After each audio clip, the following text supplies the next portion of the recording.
Again, welcome to all of you, all of our partners, all of our community members, and all of our staff here at the centers. Wanted to welcome you to our presentation today on our STARS programming here at the centers. And so I hope today that you come away from this with some information about what we're doing here. Most importantly, I think to have an appreciation for the impact that our programs are having on the community. So I will go ahead and get started with the slides. Let's see here.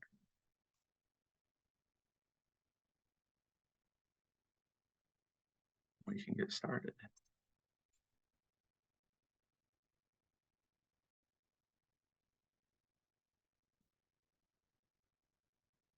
Of course, here at the centers, if you're not familiar with the organization, has been around for quite a while, having roots all the way back into the mid 20th century, and has, throughout the time that we've been an agency here, a lot of different community organizations have come together to create what is the centers today. So today, we provide integrated health and wellness programming, early childhood education, and family support programming.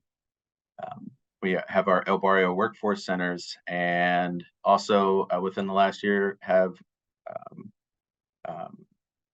started with residential youth support programs. Mostly, if you may be familiar with in the area here, our T-Suites program, which opened up this past year. Actually, as I'm sitting here, I forgot to mention, my name is Nathan Ray. I'm I'm the director of specialized behavioral health services here at the centers. I've been with centers for about 17 years, and I've been working with the STARS program since its inception a couple years ago. I got directly into the slides, and I forgot that very important piece. And I am here today with the staff of the STARS program, and we will be presenting all together today. All right, so the STARS program, the inception of the STARS program came from a need that we've noticed in the community, especially in the east side of Cleveland, to build some programming around supporting persons with schizophrenia and schizophrenia spectrum disorders. We received a BHUC grant from SAMHSA in 2021-2022, which allowed us to start this process. And so as a agency and as a program, we really do believe that people that are experiencing psychosis can live healthy, meaningful, and rewarding lives. And that is kind of at the heart of everything that we do. We really want to be able to provide programming that's going to allow a person, whether they're 15 and experiencing their first episode of psychosis, or they're 65 and they have had a diagnosis of schizophrenia for 40 years. We want to make sure that we're providing the most up-to-date and most effective treatments to them, and also to provide them that comprehensive care that's also taking into account their own physical health. So the first program is the STARS program in general has several different components. We work with the first program, which I'm going to talk about here in a second. Cognitive behavioral therapy for psychosis is another one of the program pieces that we have, and we are working on expanding out into some other areas, which we'll talk about here towards the end of the program. But for right now, I'm going to start off by talking about our first episode program services. So why do we start off with first episode?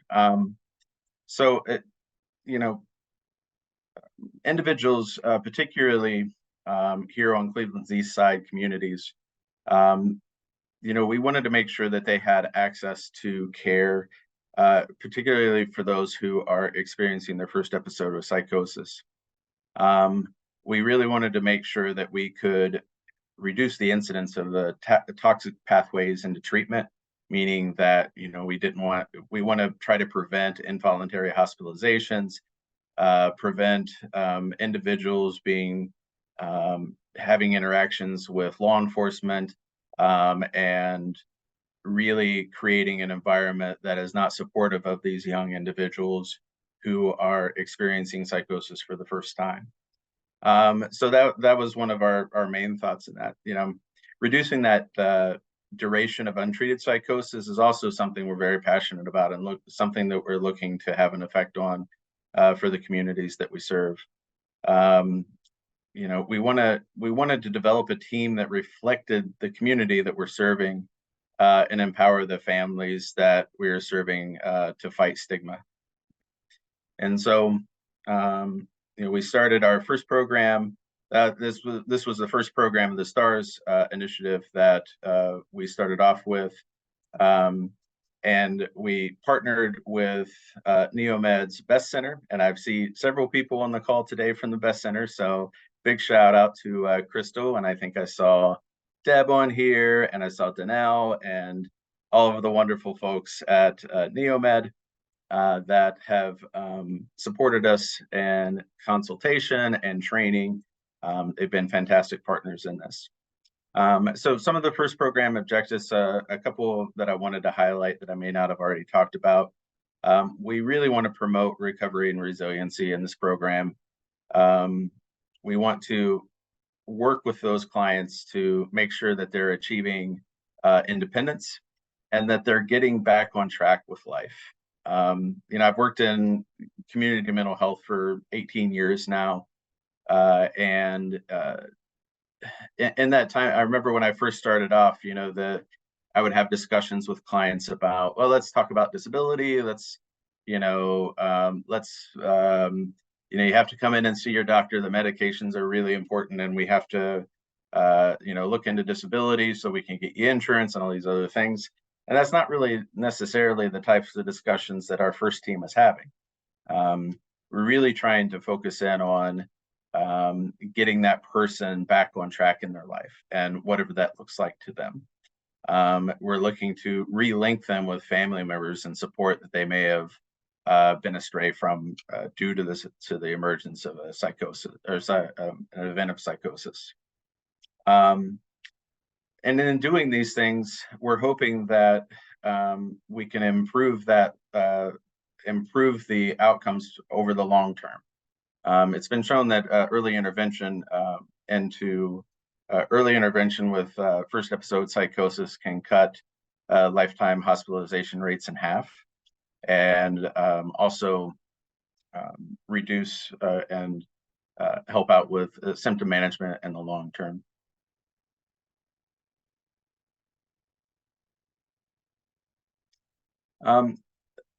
I think I'd alluded to this already, but the first episode services here at the centers, you know, earlier on, and I think as a team, we often talk about it taking a village, and I know that that's something that's said a lot, but I really do think that with this team that we take that approach.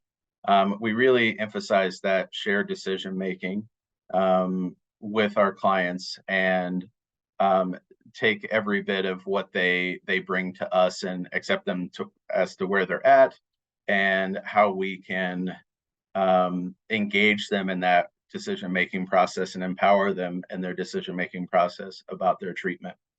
And of course, we always encourage family support and support systems involvement in our care. You know, I know that part of the, you know, we'll get into the different parts of the program here in a moment, but you know, as part of family education, family psychoeducation, you know, of course, we're inviting in family members if they are active in that person's life, but we think about family in a very broad way. Family is not just people that are related to you by blood, but they could be support systems, be neighbors. It could be, you know, as some people refer to, your logical family as well, right? There's more than one way to define family. So for our first program here at the centers, we do have criteria for the program, but these the criteria that I'm about to go over, this is not we definitely we look at referrals on a case-by-case basis, right? And so the criteria for our first program, we're looking at having an impact on young individuals between the ages of 15 and 30, diagnosed with schizophrenia or schizophrenia spectrum disorder, that the symptoms of psychosis has not been present for no more than 20, or has been present for no more than 24 months, and they're at least willing to participate in 2 of the services provided by our teams. Okay. Now, when I said that we look at these referrals on a case-by-case basis, what I mean by that is we recognize that the individuals we serve in our community, they may have barriers to treatment that may not have allowed them to have access to care, whether that's socioeconomic, whether that is systemic, right? There are a lot of different things that may have an impact on a person's ability to access care, even cultural viewpoints of psychosis and what it means could have delayed somebody into getting into treatment. So in keeping that in mind, we often, when we're looking at new intakes coming into the first program, if they are maybe a little bit older than 30, then we're not really going to, worry too much about that if it seems like this person had not had a lot of access to mental health care or resources, right? If they've had symptoms for 36 months, that's something that we're going to take a look at and wonder if, they may still be able to benefit from some of the services we provide if, their family had not really encouraged them or supported them in treatment when things first started, right? So again, these are our criteria for the first program, but we're always willing to talk about any client who is referred to us, and we'll work with them to get them into the right level of care. If it's not with us, maybe with someone else within the centers. One of the things too we wanted to do was make our referral process as easy as possible, and also to make sure that there is a number of different ways that you can access us. And so with the support of our internal teams that work on our website and our IT teams, we were able to expand out the different ways that you can get in contact with us to inquire about services. So of course we have the tried and true phone referral line that at any point anyone can call and get information about our services. And so you see the numbers there on the screen, my direct line number, and then of course a referral line number that comes into the agency. We have referrals that we accept by email, and so we have an email address for both the first program and for myself for any referrals or inquiries about service.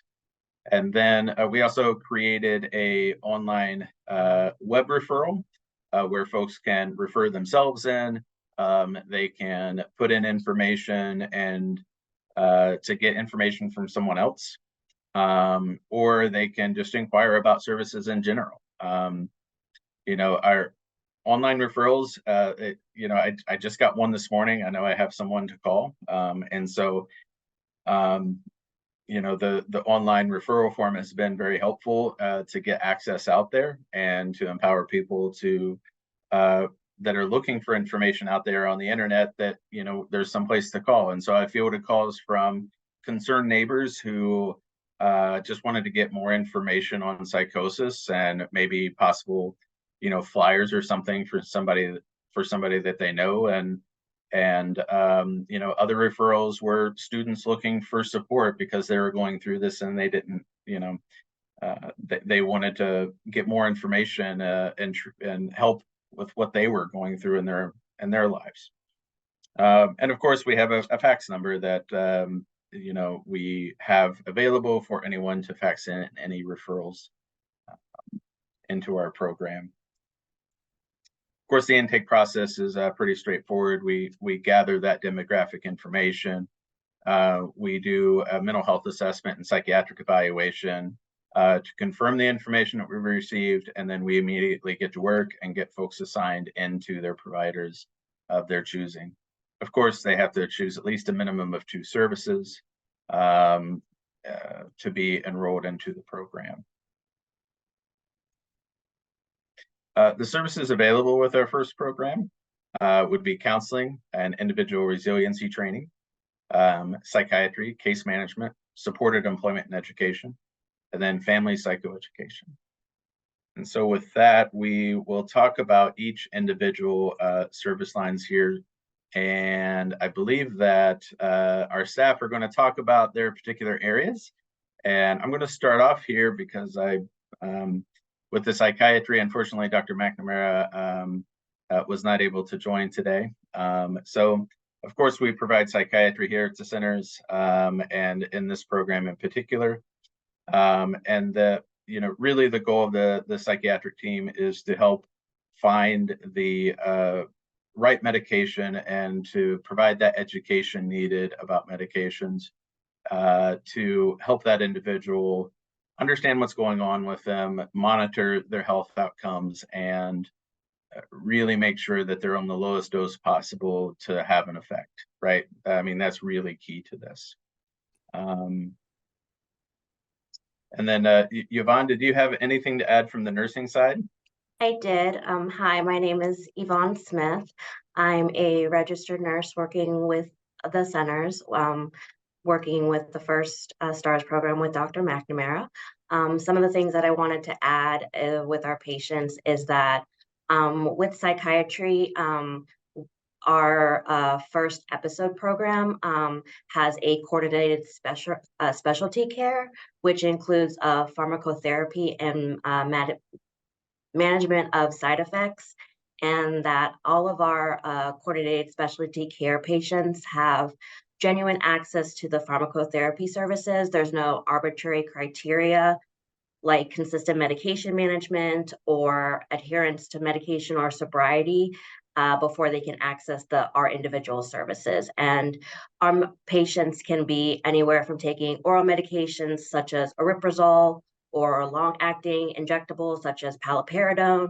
And then later I'll be talking about our clozapine service. Oh, thank you, Yvonne.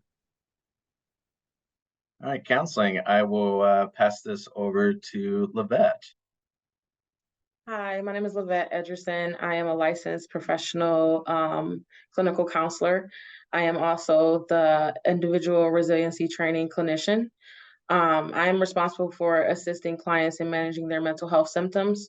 Treatment is focused on each client's identified goals. I work with clients to develop the skills necessary to become independent and successful in the community. Sessions followed a manualized treatment approach, which provides the client with information and skills about managing their mental health. I help clients set goals and improve resiliency. I assist clients in gaining insight into their mental health and develop tools for coping and strengthening their problem-solving skills. Thank you, Lavette. You're welcome. All right, next service line, case management. Bree, if you wouldn't mind. Absolutely. So my name is Brianna. I am one of 2 case managers on our team. The other case manager was unable to join today, but that's okay. So case management is a pretty unique role. We really focus on regaining independence and achieving the client's goals and really helping the client reach their full potential. So that normally looks like helping the client identify what they'd like to work on, what their goals are, breaking that down into really manageable, achievable steps that we can work through together. We also help the client gain independence in the community. So whether that's, that normally involves getting them linked with resources like food stamps, housing resources, if they need insurance, as well as, referring to any other services they may need, most often primary care, dental, things like that. Lastly, we help clients manage their symptoms and in their day-to-day, really identifying and practicing coping skills together so that way they can get back to meaningful activities, if it's work or school, whatever else, and getting back to their social lives. All right, thank you. Next, we have our supported employment and education piece. Teresa, take it away.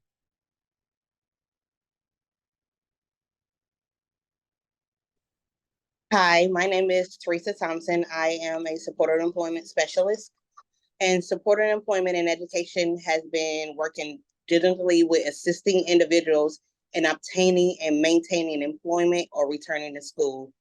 Our individualized services has been tailored to meet personalized needs of each individual, providing time unlimited support and continue as long as each worker wants and needs support. We have been successful in providing rapid job search services for those looking for employment, as well as support for individuals returning to work. Our team has been providing assistance for those re-enrolling into school and supporting individuals going back to school. We have been working hard to support and advocate for individuals to manage their internal and external pressure of the workplace or school and optimizing their performance.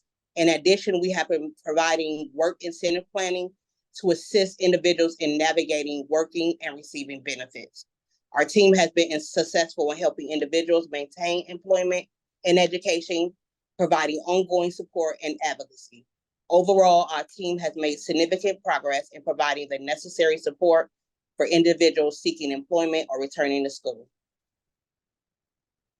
Thank you, Teresa.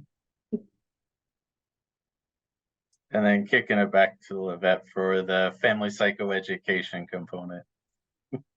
Hi again. As the family psychoeducation clinician, it's my responsibility for helping families and support systems become more knowledgeable of what their loved ones are going through and help them build an environment that supports recovery and resilience. The term family can include any support person identified by the individual, such as relatives, significant others, or friends. We do a variety of different things in this group setting. We help families understand symptoms and signs of their illness. We help them cope with stress, communicate effectively, problem solve and make decisions, relapse prevention planning, collaborate with other mental health providers on the team, and outside of the team, supporting recovery from psychosis and the effects of substance use on symptoms. Thank you. So we have all of these great services that the team is providing, and again, thank you all for sharing a bit about what you're doing. Bringing that all together, of course, coordinated specialty care, which is another name for our first services here, it really focuses in on that team collaboration. We meet right now, we're meeting twice a week on Wednesdays and Fridays to talk about each individual case. We also take deep dives into case because we realize we can get into the day-to-day stuff with clients and, dealing with, what are we going to do with this person today or this week because they're, more symptomatic now than they were previously, or maybe mom needs some extra support around this or dad may need this. But we also, take the chance to take a step back and look at the timeline of the client and think about, what progress has been made, what has been working really well for this person, what might we need to add. Part of the support that we have around that is through our partnership and collaboration with the experts at Neomed. On a monthly basis and sometimes on a weekly basis with Crystal has been joining us every Friday. We're able to really dive into some of these bigger ideas of family systems and understanding how we can best support the individuals that we're serving. The consultations that we have with Neomed usually happen. We do a family consultation once a month. We also do a cognitive behavioral therapy for psychosis consultation once a month. We attend all of the echoes, the training opportunities throughout the month as well. And so we're really trying to get as much training and support around this team as possible. Some other things to call out that we've tried to focus in on in this last year outside of the cognitive behavioral therapy for psychosis, which I saw Harry, you're on here as well. So welcome. And Harry's been a great collaborator for our training and CBTP. The cognitive, we also had some support from Neomed on training around cognitive behavioral therapy for insomnia. You know, we got some training around that this year to help us better understand the effects of sleep and to come up with some new strategies to help some of our individuals who may be struggling to sleep, which is also pretty common within the or folks that have sleep issues that we're providing services to. And then finally, of course, motivational interviewing and understanding that everyone is in a different stage of change in their life and that it's no different with any of the clients that we're serving. So training, consultation, support, teamwork are absolutely key to this process. You know, of course, with outside of what we're providing to those individuals within our department, we also have a variety of services that are available here at the centers in general that we often link into and work closely with. On the mental health side, we frequently work with the behavioral health urgent care program. We have a great pathway to care from our urgent cares where we've had young individuals present to the BHUC, experiencing symptoms of psychosis. We are coordinating with our medically assisted or medication assisted treatment program and our SUD teams as well, and often provide referrals into them if needed. And of course, linking our folks into our physical health programs as well, ranging from dental and harm reduction services to primary care services to syringe exchange, vaccinations, and women's health services. So I wanted to get into some of the outcomes today. You know, we always want to talk about outcomes, like how are we having an impact? And I really wanted to start off with, the individual, right? And so today I wanted to start off by sharing the story about Terrence here. Now, Terrence is 18 years old and he had his first episode of psychosis about a year ago. Something that I wanted to highlight here is that, we as a team met this morning for our usual meeting, and I don't know if I can really convey the impact that this story had on us this morning as we were going through it, because for us as providers, it was wonderful to kind of take a step back and review, like this past year with this individual. This individual is one of our first intakes into our program. And so I wanted to share a little bit about that. So Terrence is an 18-year-old who was referred to the first program in September of 2022 after his first psychiatric hospitalization. He was diagnosed with schizophreniform disorder and struggled with communication problems and intense fears of his families and others. He lived with his mother and 3 younger siblings. And had not been able to return to school that year because of his anxiety symptoms. Despite a history of really strong attendance, average grades, and just normal high school stuff, just a normal high school and young man going through high school. When Terrence came to us, he had really strong engagement with Livette when he started off. Livette really worked hard to help him understand his symptoms, develop a toolbox of strategies to help him feel and function better, and encourage him to try new ways of relating to and communicating with others and with his mother. He practiced social conversations during their meetings in the community by challenging himself to order food at restaurants or making small talk with people at stores. She also worked with the family to help them better understand what Terrence was going through. Terrence had interactions with all of our members of our team throughout, whether that was getting some information from our supported employment team, having some interactions with case management as well. And throughout the year, I'm happy to say that Terrence was able to graduate from high school on time. He is currently looking at taking classes at Tri-C and is doing well. In preparation, Levette as we were talking about this morning in our team huddle, we reflected on his progress. Yvonne, oddly enough, worked with this individual when he was in the hospital for the first time and remembers discharging him and being worried about him and having that discussion with the family about being referred to the first program, which at the time she was not super familiar with, that one day she would be working with us as our nurse, right? And it was, she said that, after starting with us here this summer, she ran into Terrence and his mom, and mom gave her a big hug and thanked her for the support. And then Levette had spoke with the family this week, and I'm kind of paraphrasing here, so I may not get it correctly, but over the, she asked them, like, over this last year, like, what's been good for you about this process? And Terrence said that this program has helped me get better. I may not be where I want to be yet, but it's gotten me better. And mom said this treatment team, what made this a difference for him, accepted him where he was at and was patient with him and worked with him. And that the cultural piece of this was very helpful as well. It was really helpful for him to receive services from such a diverse team. It's one of the things she said that made this program different and so helpful. So I wanted to share that as we get into some of the other maybe more macro data, looking at the team as a whole. This is the type of outcomes that I think as clinicians we find very helpful to hear about.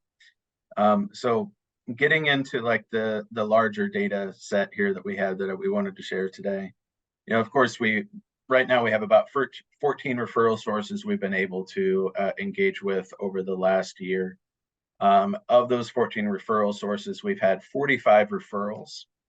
I would note that 3 or 4 of those referrals came directly through the website as well, which I wasn't quite expecting, but it has been very helpful for us.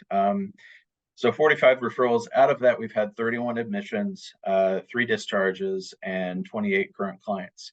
So you can see in the chart here, admission rate for any of our referrals coming in is about 60%, whereas only about 14%, 15% of the clients that we're getting referred in may not be eligible for services. We have a very small amount of folks, so about 8% that have declined, and about 10% that have not really, that didn't really respond back to us, we weren't able to get a hold of. But of course, we will be looking to having a greater impact in these areas, but that is our referrals and admissions information. I think in the beginning I mentioned that one of the things that we were really trying to do was to make sure that we're providing this service into the east side of Cleveland and the east side communities.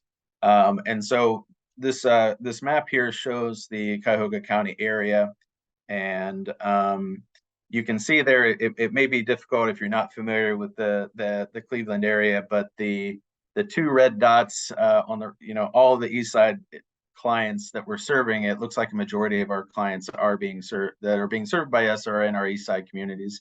We do have some folks that are linked with us on the west side, but a majority of the clients we are serving that are engaged with us are in those near east side communities, which I'm really happy about, to be able to make sure that these communities are getting access to our services.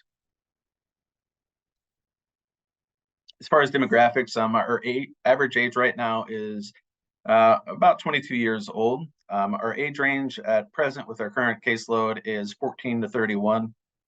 81% of our caseload is African American, and then we have about 11 females and 17 males on this team. I wanted to break down the ages a little bit just to show that, excuse me, and the age graph here that a majority of our clients are under the age of 21. We're about 56% of our clients are under the age of 21 on this team. We're looking at over 21, maybe in the 40%. So definitely having an effect and engaging with the younger population, which has been, one of our goals as well. As far as vocational educational outcomes, we've Presently, we have 13 active supported employment and education clients on the team. Of that, 5 have found jobs. 1 has completed high school and 1 has completed a GED. And so we're seeing some definite progress and linking folks into education and job opportunities that with the support of our supported employment team. And then finally, access to these services are very important, making sure that we're having an impact as quickly as possible. So just some information about that. If you look at our total average since last summer, we're averaging about 6 months from the time in which we linked up with these individuals from the date of what we would consider their first episode of psychosis. I'm really proud to say that since January of this year, we've been able to reduce that down to about between 4 and 5 months, which is pretty great. Oftentimes the median is about 4.5 months. And so we are kind of trending more towards, we have more people that we're interacting with earlier or closer to their first episode of psychosis. And then, once that referral gets to us and we link with them, the average referral to first face-to-face visit on average is about 10.5 days, 11 days. Since January of this year, we've reduced that down to about 8 days. And these aren't business days, these are actual calendar days. So we are definitely doing our part and improving upon getting access quickly to these young individuals. So we're going to talk about some hopes for the future in our STARS programming. And so the clozapine service, go ahead, Yvonne. So one of the things that I enjoy doing here is doing the clozapine service. Clozapine is currently the only FDA-approved medication for treatment of resistant schizophrenia. This is the medication that we use currently when our clients have used every other antipsychotic, and the provider decides to do a trial of clozapine. This medication is also the only FDA-approved medication for suicidal thoughts or tendencies in persons diagnosed with schizophrenia. One of the issues with this medication with our population is that it has specific monitoring requirements, such as weekly lab draws for the first 6 months, monitoring the medication closely for side effects, and medication adherence. With our population, we have to make sure that they have their due diligence with their medication, and this can be a barrier for compliance with this medication. One of the great things about our service is that we are able to currently provide a device that can be used here in the office, and then eventually we'll also be able to go back out into the community. That way our clients are able to get their blood draws. And one of the nice things is that the machine is portable. Like I said, so they can come either into my office, which they are currently doing, to get their weekly blood draws. And the blood draws are not venous blood draws. They're actually finger sticks, similar to when you get your glucose sugar levels. And within about 15 minutes or so of using this machine, we're able to look at their absolute neutrophil count, their white blood cell count, and see if their medication needs titrated or anything like that. And the providers and myself are able to monitor that as well. I enjoy this service because I get to meet with my patients weekly, build a stronger rapport with them, etc. And like I said, this device is a game changer because it eliminates the need for a venous blood draw and can be completed in the office or in the community, which is expanding our patient access, which is one of the goals of our program. Thank you. Cognitive enhancement therapy. I believe Russell's going to speak on this. Yeah, yeah, Nathan, thank you. And thank you all for joining. I begged and pleaded this team, please let me do one slide. I didn't even really deserve to do one, but they said, okay, just don't mess it up. So I'll do my best. I want to say one thing before that, so I'm already messing up. the de-identified client that Nathan referred to earlier, and the comment that person's mother said about accepting where they're at. And I get the privilege of just kind of sitting in on these team meetings occasionally, and just like to really drill this down, I've heard the support employment folks wondering, how can we help this person both play football, which is their goal, and also get the accommodations they need? Like literally the finding the combination is incredibly important, because that's what that person wants. I've heard psychiatry team talk about, if the client just wants to talk about brain and brain functioning, and they're kind of interested in how the brain works, we can do that. We don't have to talk about schizophrenia. And it's just, and I've heard case management team, how can we help this person advocate for themselves around their apartment, and having keys to their apartment, and counseling, like you mentioned, like helping a teenager order food at a restaurant because that's what's important to that teenager. Just amazing. I'm getting emotional talking about it because the effect is huge, and the way that they engage people is amazing. So obviously, like, this is all a testament to this team is really helping people improve social, vocational, and educational goals, because people who study development of human beings kind of think 15 to 30-year-olds, that's kind of what you're doing. You're socializing with people to kind of crystallize your identities, and you are thinking about where you're finding meaning through work and vocation and volunteer parts of your life. So to that end, we really would like to have some interventions that also really directly target those particular facets of a person. And so we're looking at trying to get cognitive enhancement therapy or some other type of cognitive remediation interventions as part of this team, just to add, again, to all the array of wonderful services people are already receiving. So thanks for letting me have my time, guys. Thank you all.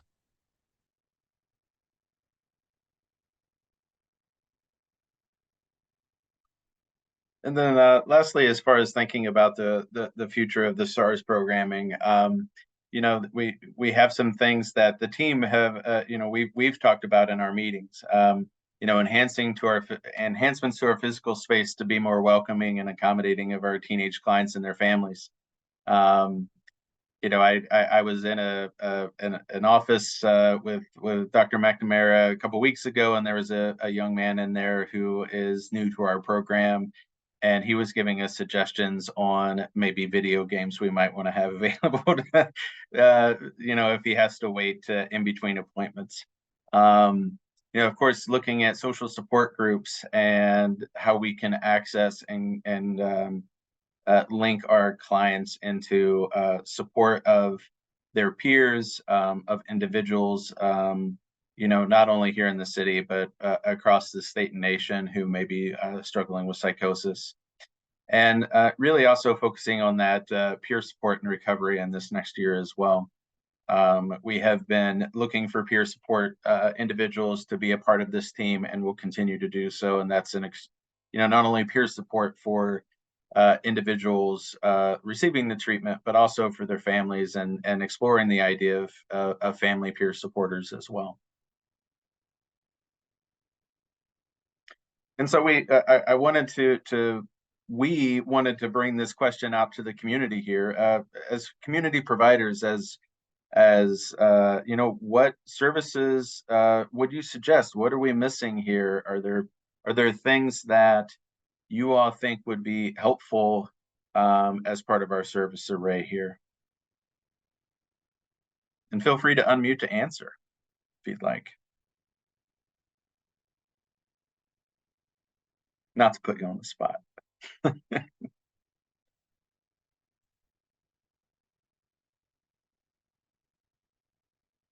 What if you think of anything, please feel free to Nathan, I was gonna what's that? interject. I had a suggestion. Oh, go for it. I just want to just praise the team. I just really been impressed with the team since day one. And then I've just seen the growth, and, here, and so I say here, typically Beston or Neomed, we're oftentimes talking about the research, but I also been really interested in, okay, we have this foundation for first episode psychosis. but also what else? And there have been researchers that have been talking about all the things that you're doing. They've been talking about increasing engagement. They've been talking about how do you engage young Black and Latinx individuals. And also when you talked about that 36 months, like they've been talking about, if we know there's these barriers to care, if we know that social determinants of health are real, then there are people that could really benefit from coordinated specialty care, but they're excluded because they're beyond that 24 months. So it's just like, I was just like, oh my goodness, you're just like checking all the boxes as the team was speaking. But, appreciate Russell, because just when he's talking about cognitive enhancement therapy, I know when I was an outpatient, I always felt like we didn't talk about like the cognitive issues enough. And so just really thinking about this could be an opportunity really to partner, even beyond just kind of directly for specific services. Possibly some of those individuals could benefit, but also thinking about cognitive enhancement therapy. And then also, my colleague Bren also trains on ABCR, which is like a shorter version, but also can address some of those cognitive challenges. So just, really look at this seems like a good opportunity to be able to kind of have that conversation. Yeah, thank you, Crystal.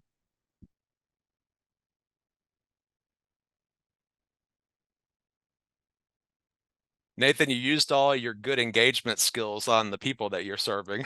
And it's Friday. We'll just say it's Friday. It is Friday. Okay. Well, I did want to take a second. If you think of anything and you want to email us or get in contact, please do. But I did want to take a moment to thank all of our referral partners, both internally and externally. We've been able to really build some good relationships with our referral partners over this last year, and I appreciate every client that we have been able to have an impact on as a result of you taking the time to put in that referral and work with us and make sure that we have the documentation we need to get started with these folks. So I did want to throw that out there, and I very much appreciate that. Of course, here I have to show everyone on the team, and so this final slide here shows our entirety of our team here in the STARS program. And I also wanted to thank you all very much for attending today.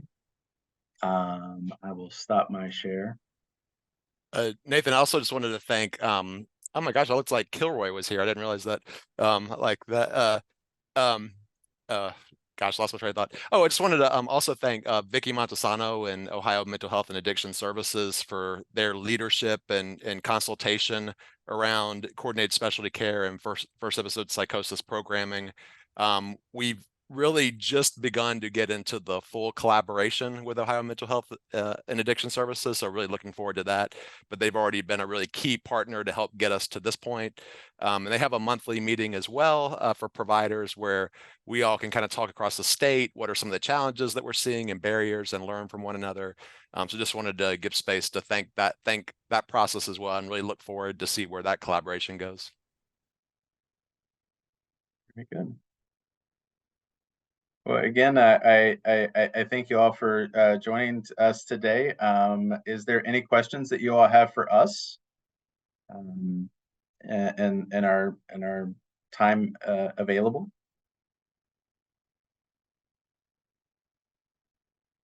No.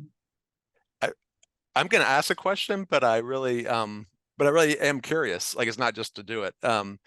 Like, I'm just curious from the team, like, what's kind of surprised you most? Like, you read the job description, you interviewed, and then you started the job.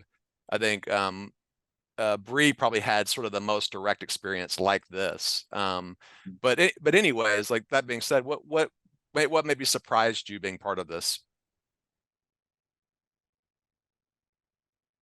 I'll go. I think what surprised me the most about this, and just kind of like looking at it for where we are now, was looking at the graphics and the demographics of everything and the population that we're able to reach, the African American population, which is just like astonishing to be able to do, especially with this population. So I was kind of like, wow, this is amazing. Nice. Thank you so much, Livette. I will say that, you know, I did have experience working on a first episode team before coming to the centers. But what constantly surprises me and amazes me is the resiliency of the clients that we see. I will hear them say some of the most horrifying things to me that they've experienced, whether it's in their childhood or things that they're going through right now. And I always have to take a moment to reflect on, like, you've gone through all of these traumatic things, and here you are, and you're here, you're engaging in services, and you're trying to find a job, and you're going back to school, and you're spending time with family, and just the resiliency of this population and their strength constantly amazes me. I would say for me, I will piggyback off Bree. It's the resilience, and it allows me to be humble about myself and seeing that everything that they go through and being able to support them, it allows me to humble myself.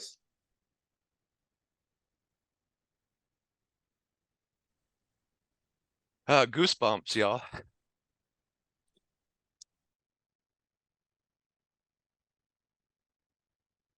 I think too, in general, we do a good job of coordinating care for our clients. Sometimes we'll piggyback on each other's appointments. So they'll come see me for their clozapine appointment and then see case management and then see supportive services and then see psychiatry. Or if they can't come to us, we go out into the community with them. So I think that this team in general has a good idea of trying to get our goal of getting these services out to our clients who may not be able to come to our physical building, but if they can't come to us, we'll go to them.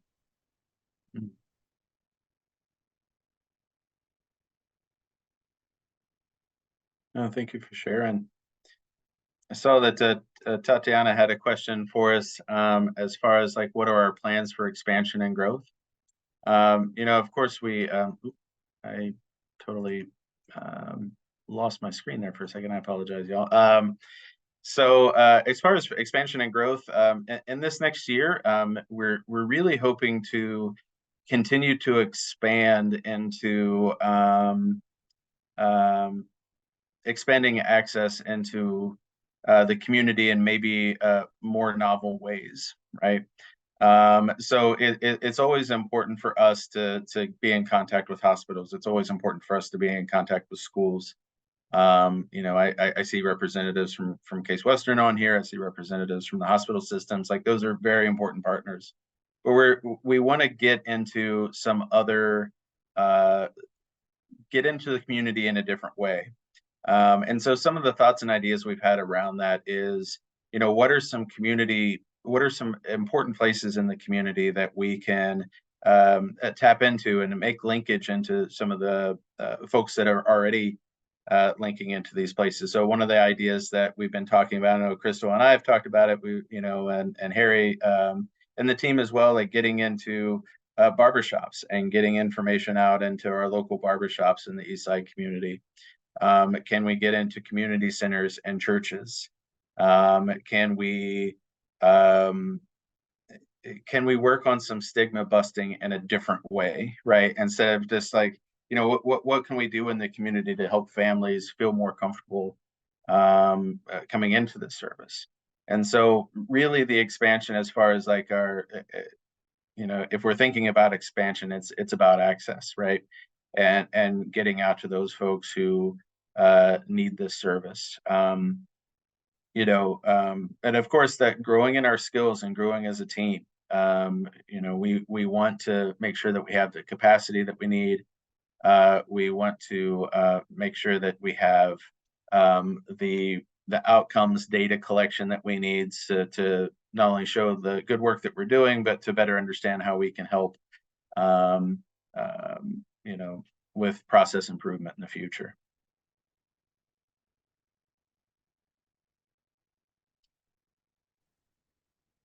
As far as like where you can go for, we do have a website that I made mention to earlier. So if you go to thecentersohio.com, stars. That will take you to a website to get more information about our first programming, and all of that. So again, that would be the best way to go to get any information, or you can give us a call. You know, our total line for all of us, or I'm sorry, the referral line is the 216-325-9150. And that's available for anyone who may want to call in for a referral or to get more information.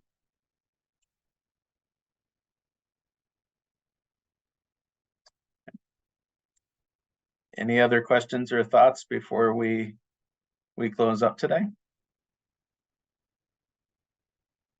No? Once again, thank you all for joining. Appreciate it. Outstanding job. Just want to say, just love working with you guys. You've done so well and across so many dimensions. You can see it in the presentation today, but like Val and I, the other trainer, actually came to you guys and you took such good care of us when we were out there, you know, having food, just friendly with us, working hard, because we had a lot of stuff that went with that. So just across every level of the work you do is just so apparent. So thank you for that. I appreciate it. Thank you, Harry. Well, thank you all for joining us for this. Thank you, Chelsea and Tatiana, for helping us get this together as well. And with all of the social media blast that's going out that's associated with this as well. So, and Barb. So if you have any questions, get in contact with us. Again, thank you so much for joining us today, and enjoy your weekends.